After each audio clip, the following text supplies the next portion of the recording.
நாட்டின் பல பகுதிகளிலும் மக்கள் குடிநீர் வசதியின்றி பல்வேறு அசௌகரியங்களை எதிர்நோக்கியுள்ளனர். அவ்வாறு சிரமத்தை எதிர்நோக்கும் மற்றொரு பிரதேச மக்களுக்கான நீர் திட்டம் மக்கள் சக்தி 100 நாட்கள் திட்டத்தினூடாக இன்று ஆரம்பிக்கப்பட்டது.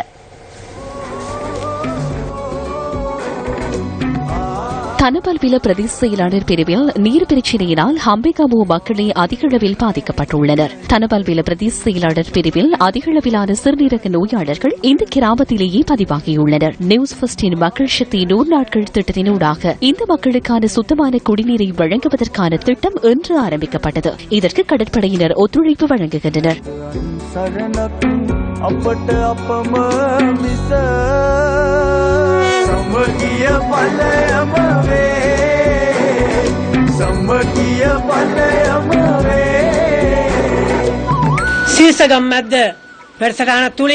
மக்கள் சக்தி திட்டத்தினூடாக எமது பாடசாலைக்கு மாத்திரமின்றி முழு கிராமத்திற்கும் பலனை பெற்றுக் கொள்ளும் சந்தர்ப்பம் கிட்டியுள்ளது.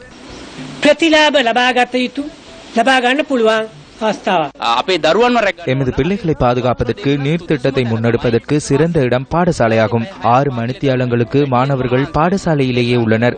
கல்வி கற்கின்றனர், விளையாடுகின்றனர். ஓய்வு நேரத்தில் ஓடி வந்து தண்ணீர் அருந்துவார்கள். அம்பேகமுவுக்கு சென்று வரிசையில் நின்று நீர் சேகரிப்பதை விடவும், பணத்தை செலுத்தி நீரை கொள்வனவு செய்வதை விடவும் இங்கிருந்து நீரை கொண்டு செல்ல முடியும்.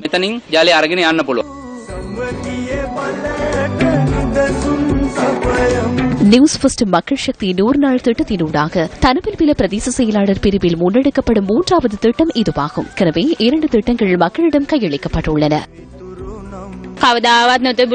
எப்போதும் இல்லாத மகிழ்ச்சி எமக்கு தற்போது ஏற்பட்டுள்ளது. ஒரு துளி நீருக்காக 10-15 கிலோமீட்டர் நாம் செல்ல வேண்டும். அந்த நிலை தற்போது மாறியுள்ளது. இதனை எம்மால் மறக்க முடியாது. நாம் தொடர்ந்து நீருக்கான கோரிக்கையை முன்வைத்து வந்தோம். வழங்குவதாக மாத்திரமே கூறுவார்கள், எனினும் செயற்படுத்த மாட்டார்கள். இன்றிலிருந்து எமது கனவு நனவாகியுள்ளதாக எம்மால் எண்ண முடியும். சிரசு ஊடக நிறுவனத்திற்கு நன்றி.